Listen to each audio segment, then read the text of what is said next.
Welcome to 5-inch Floppy on GameArena.com.au. I'm Junglist, and Tom Clancy's Ghost Recon is back with Future Soldier. You know the deal, futuristic weapons and terrorists with their nukes and obligatory Russians twirling their mustaches, and a team that takes the term silent but deadly back from the world of flatulence. It's up to you to knock out all the bad guys from Beirut to Bangkok.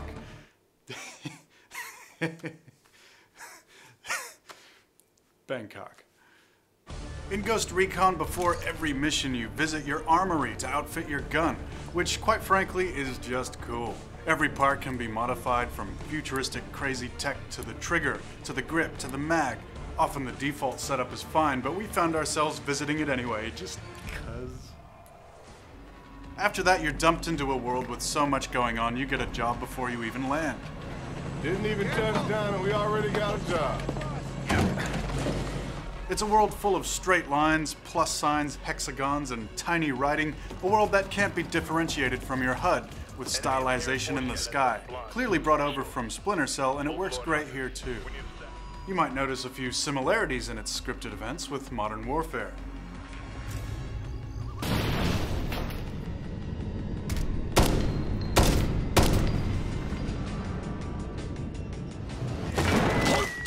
But it's also a world that has things all its own. Every time you open a door or run, the animations and camera techniques are fantastic. Bullet ping sound effects and smoke and a shaky camera really add to the feel of danger as you sprint from cover to cover. But nothing keeps you on edge like the knowledge in the back of your head that just a few bullets in this world will kill you. 9 o'clock! Target down! That's not to say this is a hard game. The enemies don't really play by the same rules as you. And by that we don't just mean little things like you can shoot through walls and they can. You see, this is a world that has kind of gone beyond Ghost Recon's usual extrapolating of modern technology to predict future technology. No, now we're pretty much into all-out magic. The sensors you throw out only show bad guys on your HUD, which means they don't detect footsteps or heat signatures, just bad intentions. And from the second mission onward, you get Harry Potter's invisibility cloak, letting you live up to the name Ghost. So they actually got those working. Not bad. Hey, well, the tech works great till you try to move too fast in it. We're not complaining. The gadgets you get in this game are cool. When deployed, this drone turns into a low IR signature UAV, capable of tagging hostiles. Go, go, go!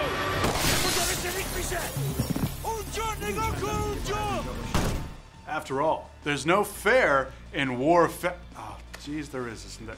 The bad guys don't have this. Covering on the warehouse! Warehouse spinning up! Nailed one! There's one by the sandbag! It's also a world in which enemies love to congregate in groups of 4. Why, you may ask? In the building. Mas eu nunca dou bem conta onde começam os setores, acaba o outro. 2 marked. That's 3. I'm off target. On your go.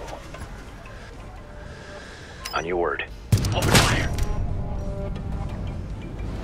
Yes, someone in a boardroom at Ubisoft played that 10-second sequence in Modern Warfare, stroked their chin and said, you know what, we can stretch this out to make a whole game. And you know what? They weren't wrong. Chuck 3 real players next to you and syncing up your headshots is actually quite fun, especially with Ghost Recon's brand of stealth attached. In some of Ghost Recon's scenarios, being discovered results in a hard fail of the mission. That's where its most frustrating moments are, because you might have a hard time finding that last guy who's seeing your kills. But the game would be pretty boring if it were all quad kills. The fun comes from where there's more than 4, and you have to either wait until some of them wander off into isolation, or try and sneak around them. So it's kind of interesting that Ghost Recon's most frustrating moments are also its most fun, although you do have the option of avoiding conflict. That's when you have to ask yourself, what kind of ghost are you? Are you that violent, vengeful ghost? Hostile down. Or that I barely saw you out of the corner of my eye ghost? Back off a bit, don't want them to see us.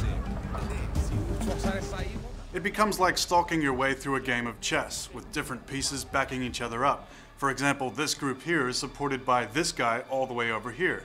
Your invisibility means it's actually quite easy to skip around the conflict, but in doing so, you kind of miss out on the game, which is mainly about whittling down these formations of unsuspecting grunts with nothing better to do than watch each other stand around. Plus, it's kind of clear by the scripted events that Ghost Recon hopes you will engage. One thing Ghost Recon is a little guilty of is going for the shock value to make you feel like you have to do something. These bits are not particularly well written or subtle as far as emotioneering goes, and it did make me take a hard look at myself as I walked past one of them going, yeah, war crimes, yeah. But that's not to say the story is bad, quite the opposite. It's only little chunks of story you get in between missions here and there, but that Tom Clancy language lends it a certain gravitas. I'll tell you up front, this op is a bad idea. You know it, I know it, and we'll do it anyway. The downside of Ghost Recon being so cinematic is that sometimes it'll actually take control away from you to guide you into cover. Usually during a scripted event, you'll notice your joystick isn't doing anything. It's never good having that feeling of control being taken away, but these situations are usually full of intense action, so your focus is on the fireworks. And that brings us to Endgame. There are competitive and horde multiplayer modes. They're not as good as the competitive modes in Modern Warfare or the horde mode in Gears of War, but still pretty fun. And they all come together to form a pretty full package, complementing a single-player campaign, which, like most Tom Clancy campaigns, is reliably good. It was hard to put the controller down.